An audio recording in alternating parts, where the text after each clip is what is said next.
Tyler, Gertz getting ready for the dual meet against Miami on Friday. I noticed that the pool is set up for the long course training right now on Tuesdays and Thursdays. How does that kind of impact practice, or maybe make you guys more or less tired?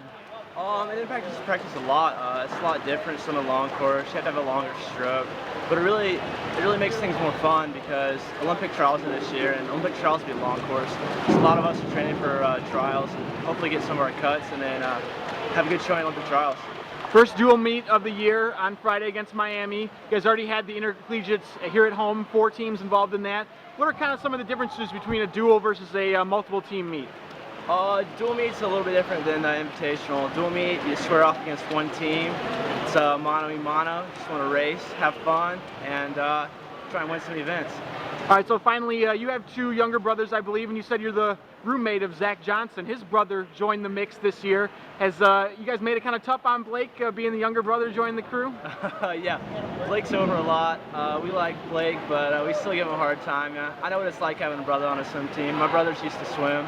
It's fun having them there, sometimes doing relays with them. I know Zach enjoys having Blake on the team, and it's fun having some brotherly competition. Tyler, thanks for the time. Good luck this year. Thank you. Lyam Dias, freshly back from Mexico, where he competed for Team Canada in the Pan American Games. I guess that was one of the bigger meets you've ever been in as far as a worldwide meet. Tell us a bit about the experience. I mean, from the start, I was really nervous for biggest meet, first senior meet. One of the youngest ones on the team. When I got there, it was rainy. It wasn't the best weather, and we were starting to train. It was pretty hard because we were at altitude as well, so that makes it harder. But I mean, once the meet started, it was just amazing. First world meet, it was really cool to race against the best in the world, like Tiago Pereira, and seeing Cesar Cielo race the 100 free and the 50 free was just amazing. And I mean, all the support from Team Canada and all the stuff they gave us, it was amazing. It was an amazing experience. I really loved it. Now, you competed in the IM events, 200, 400, as well as some relays. What would you highlight among those? 400 IM was on the first day of competition, so it was pretty nerve-wracking because it's a big race, and it's my second best race. So, but I was pretty happy. I came in 6th, and I was really happy with that. Then the second day I did the 4x100 freestyle, which I did a best time in leadoff, which was pretty cool for this early in the season. I was pretty happy. And then on Wednesday I did the 200 IM, which I finished 5th with a 2:05.0.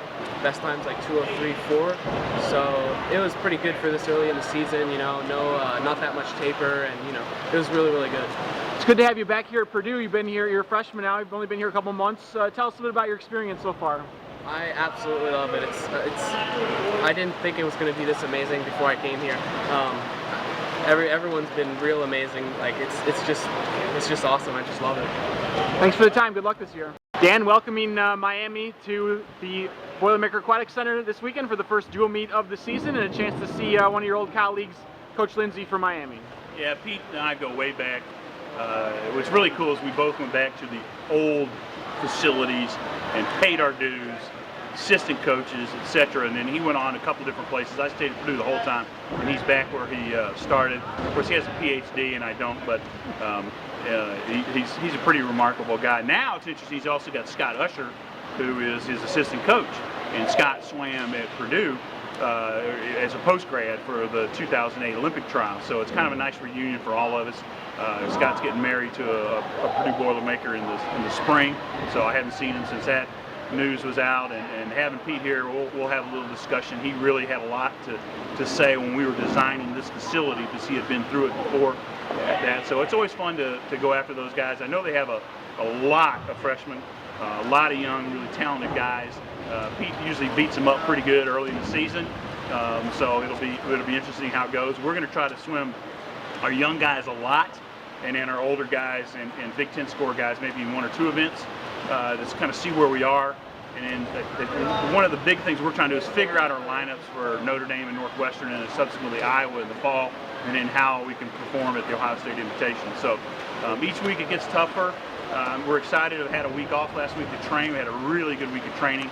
They're a little beat up this week with midterms, but I fully expect by tomorrow night we'll be in pretty good shape to have a pretty good competition, and then going into the meat of our fall schedule the next couple of weeks after that. I noticed on Tuesday and Thursdays the pool is set up for the long course with some upcoming long course events on the horizon. Does that make for tougher practice? Yeah, you know, well, if you ask certain guys, they say it's a lot easier, they like it a lot better, but I would say 90% of these guys are not, 75% would say they hate it. So swimming long course just means there's more swimming, there's less turns, a little less power, a little more technique. So that's kind of why we're doing it. A little muscle confusion, so to speak, so make sure guys are staying on it. So we're only doing it a couple times a week. This morning we did power, meaning we used every piece of equipment, power towers and med balls and all kinds of stuff this morning. So they're a little banged up, you know, just kind of confuse the muscle and don't let it adapt too much.